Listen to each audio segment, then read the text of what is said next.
Welcome to this video lecture series on transportation engineering.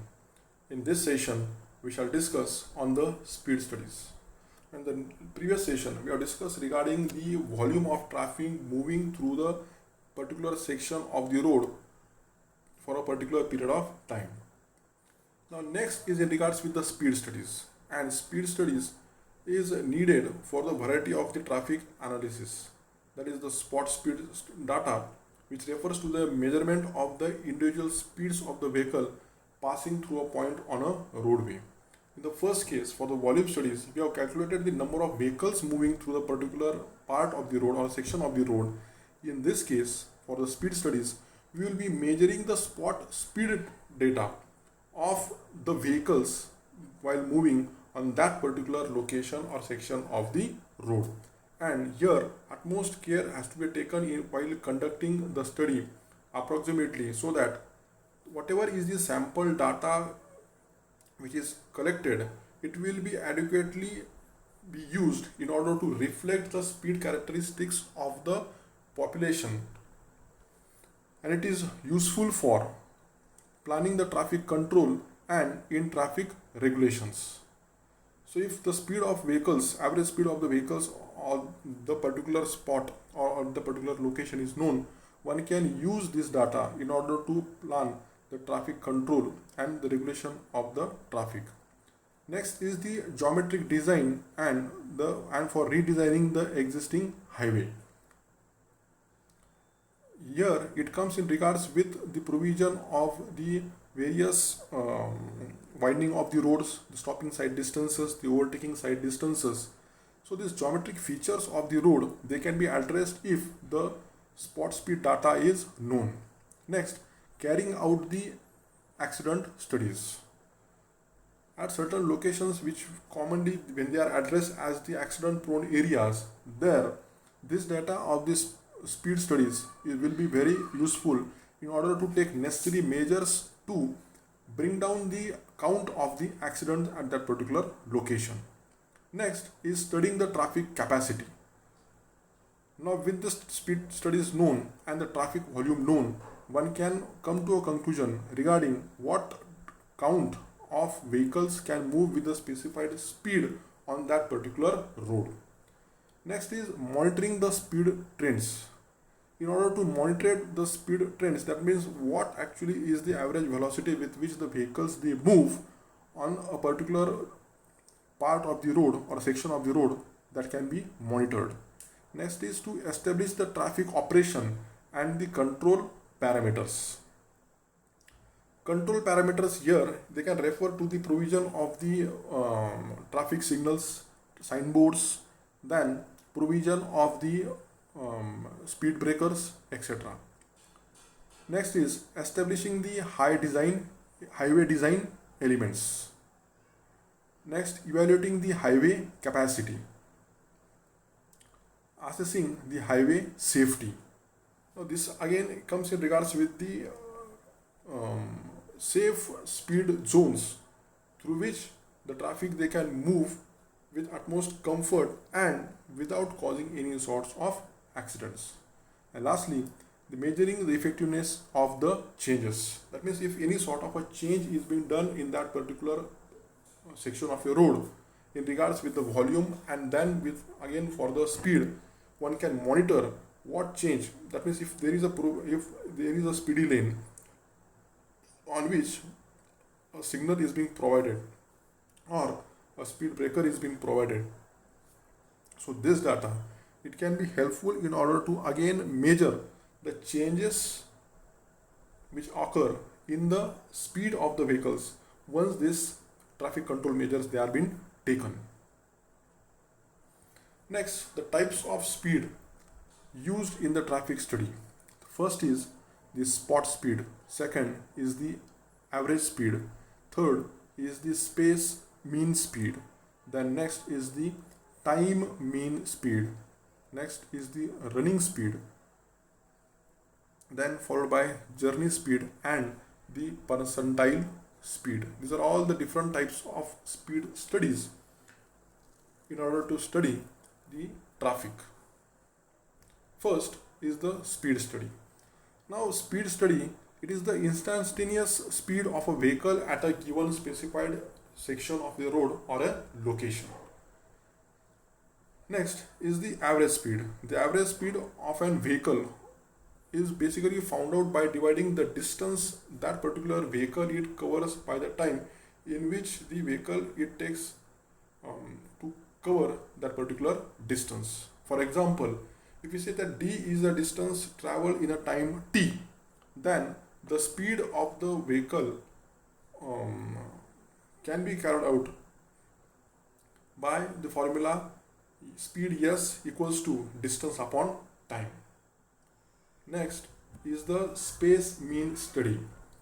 It is the harmonic mean of the average speed of the vehicle in a certain road length at a given instance, or at a given instantaneous speed of the vehicle at a given location, and it can be given as Vs equals to n upon summation of 1 upon Vi, where Vs is the space mean speed, n is the number of vehicles, and V is the speed of the vehicle. Next, time mean speed. It is an arithmetic mean. So this time mean speed of a vehicle at a given point in the space or that particular section of the road over a period of time, or it can be taken as an average of the instantaneous speeds of the observed vehicle at that spot. So we will given as Vt equals to summation of Vi upon n. So here Vt is the time mean speed, n is the number of vehicles, and V is the speed of the vehicle. Next is the running speed. Running speed, it is the average speed maintained by the vehicle over a particular stretch of road. That means the average speed by which the vehicle it runs throughout the particular section or a stretch of the road while the vehicle it is in motion, and it is obtained by dividing the distance covered by the vehicle by the time during which the vehicle was actually in motion. Next is the journey speed or the travel speed. The journey speed or travel speed, it is the effective speed with which the vehicle it traverses a particular route between the two terminal stations, and it includes the delays and the stoppages. That means if a vehicle it moves on the road, now it can't be possible practically that the vehicle, if it moves at a speed of 80 kilometers per hour, it will maintain its speed of 80 kilometers per hour throughout its journey from the starting point until the end point. So here this journey speed or the travel speed, it basically is the practical speed of the vehicle which takes into account the traffic delays and the stoppages. Next, the uses of the journey speed and the delay.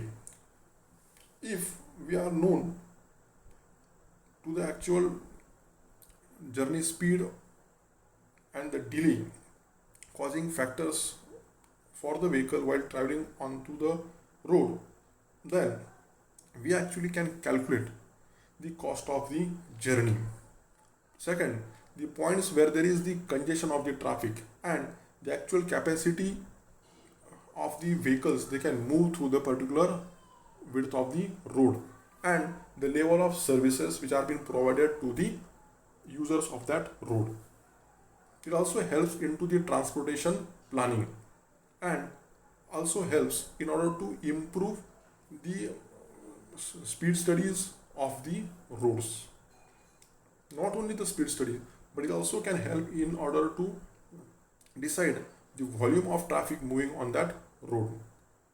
And lastly, it will be the journey speed, it will be very helpful in order to design and the installation of the control devices, just like the traffic signals, signboards, then the speed breakers, etc. The methods of the measurement of the speed studies are: first, observation of time taken by a vehicle in order to cover a known distance. And it can be done first, the time over a long distance, that is the direct timing with the help of a anoscope and the pressure contact tubes. Anoscope is a device which is used in order to measure the speed of the vehicle. Second is the time over a short distance. It can be done with the help of a radar speedometer. And second is the photographic method. Next, the percentile speed. Here, the 85th percentile speed is the speed at or below which the 85% of the motorists drive on a given road unaffected by the slower traffic or the poor weather. And this speed indicates the speed that most motorists on the road consider safe and reasonable under the ideal conditions. This means that out of 100, for an example, out of 100, if 85 vehicles they move at a speed, for example, we may say that as 50 kilometers per hour, and this speed of 60 kilometers per hour or 50 kilometers per hour, it is comfortable for the road users under the given road conditions and the conditions prevailing on the site, that might be regarding the traffic congestion, the delays that may be caused. Then if 85% of the vehicles they move with this speed of 50 kilometers per hour, then it will be called as a percentile speed. The visual factors that influences the speeds includes, first is the lane and shoulder configuration and the widths. Now if we have a wider road, the natural tendency of the driver is to exceed the speed of the vehicle, as he has ample amount of free space to speed up his car. Second, the presence of the vertical and the horizontal curves. Having the vertical and horizontal curves intends to slow down the velocity of the vehicle, which directly affects onto the speed of the vehicle. Next, side distance and obstructions. Side distance in regards with stopping side distance and overtaking side distance, as we know, they are of the prime importance as far as the movement of the vehicle is concerned in regards with its safety and comfort is considered. And the obstructions, they directly reflect onto the delay which will be caused for the travel time. Next, the presence of the surrounding developments to the roadway.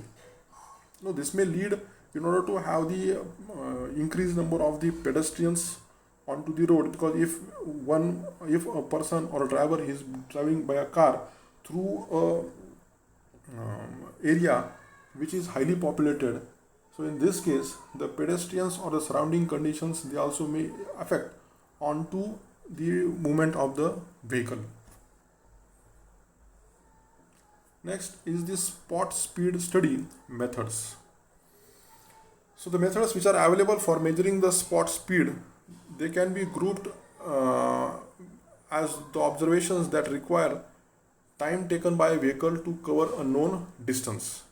And it consists of, the first is the long based methods, where the vehicles are timed for a long distance, and second is the short based methods, where the vehicles are timed over a short distance, say in general only for about 2 meters. Third is the radar speedometer, which automatically records the instantaneous speed of the vehicle. And lastly is the photographic method of the spot studies. So as we can observe from this figure, the spot study using the anoscope. So we have an observer which observes the vehicles moving through the particular section of the road, and the anoscope, it measures the we can see the ionoscope, which is located at the side of the road with the observer standing.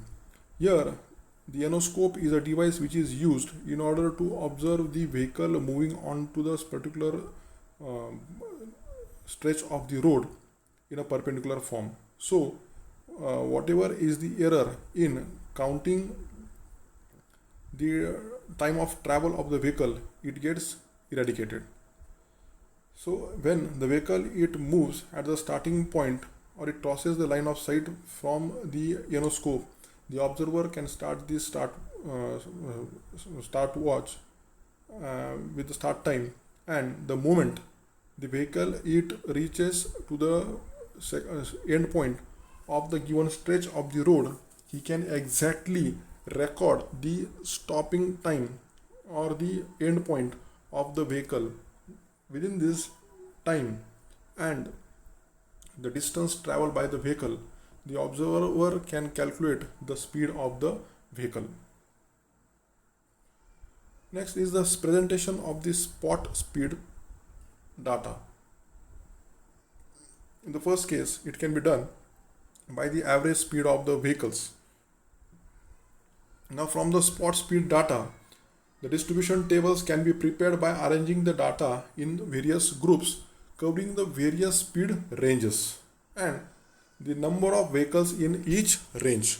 This arithmetic mean is the average speed of the vehicles moving through that particular road.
Next is the cumulative speed of the vehicles.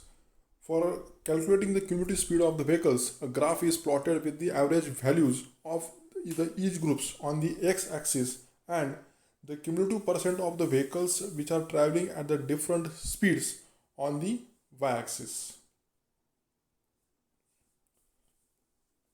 Next is the 85 percentile speed. Here, the speed at or below 85% of the vehicles which are passing at the point of the highway are noted, and only 50% of the vehicles which exceed the speed at that spot.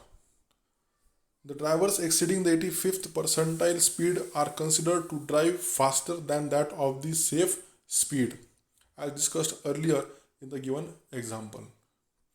Hence, the 85th percentile speed is adopted for the safe speed limit at that particular zone. The 50th percentile speed is taken as a median speed. 15th percentile speed, it will represent the lower speed limit, and 85th percentile speed, it represents the high speed limits. The 90th percentile speed, it will be the design speed of that zone. So if you can observe the figure, the graph is plotted for the average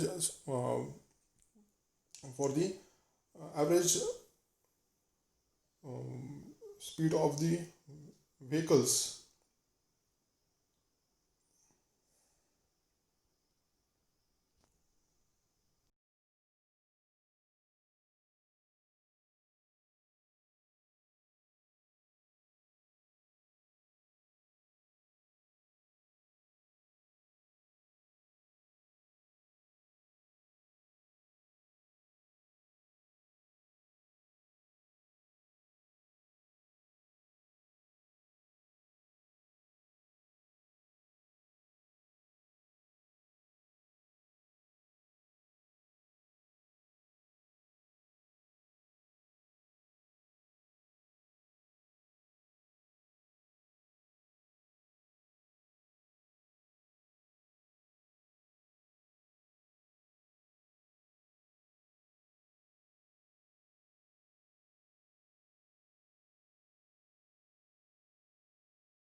On the x-axis and the cumulative percent of the vehicles traveled at or below the different speeds on the y-axis.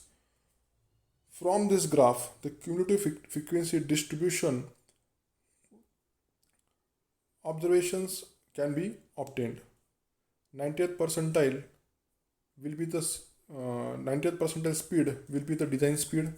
85th percentile speed will be the maximum speed. 50th percentile speed will be the median speed, and 15th percentile speed will be the minimum speed. This frequency curve of the spot speed is plotted with an average value of the each speed group of vehicles on the y-axis and the percentage of vehicles in that particular group on the y-axis, and the speed corresponding to the peak values of this curve is denoted as the modal speed. Now the use of the spot speed. The spot speeds are useful in a variety of ways. First one is the geometric design of the roads. Then the design speed can be selected for that particular zone or that particular section or stretch of the road. Then the horizontal curves to be provided, the vertical profiles or the vertical alignments of the road. Then these side distances in regards with the stopping side distance and the overtaking side distances to be fixed at that particular stretch of the road. And the super elevation which has to be provided on the curves, taking into consideration the average speed with which the vehicles they move on the given stretch of the road. It can be estimated.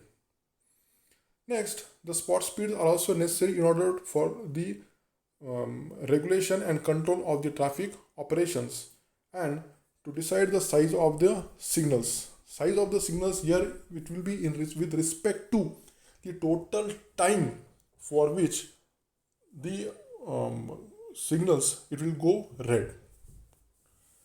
Next, it will also be useful in the analysis of the causes of the accidents and for the improvement of the roads. And lastly, they can also be used in order to minimize the problems of the congestion of the traffic. Next is the speed and the delay study. The speed and the delay studies they give the running speeds, overall speeds, fluctuation in the speeds, and the delay between the two stations of a road. It also gives the information such as the count, location, and the duration and the cause of delay in the traffic stream. And it helps or it results of the spot and delay studies are useful in detecting the causes of the traffic congestion. The delay or the time lost during the travel period, it may be either due to the fixed delays or the operational delays. The fixed delay, it occurs primarily at the intersections due to the traffic signals and at the level crossings, whereas the operational delays are caused by the interference of the traffic movements such as the turning of the vehicle, the parking of the vehicle, the pedestrians, etc. Now the method of the speed and delay study. First is the floating car or the riding check method. Second is the license plate or the vehicle number method. Third is the interview method. Fourth is the elevated observations. And fifth is the photographic technique. With this, we shall stop here. Thank you.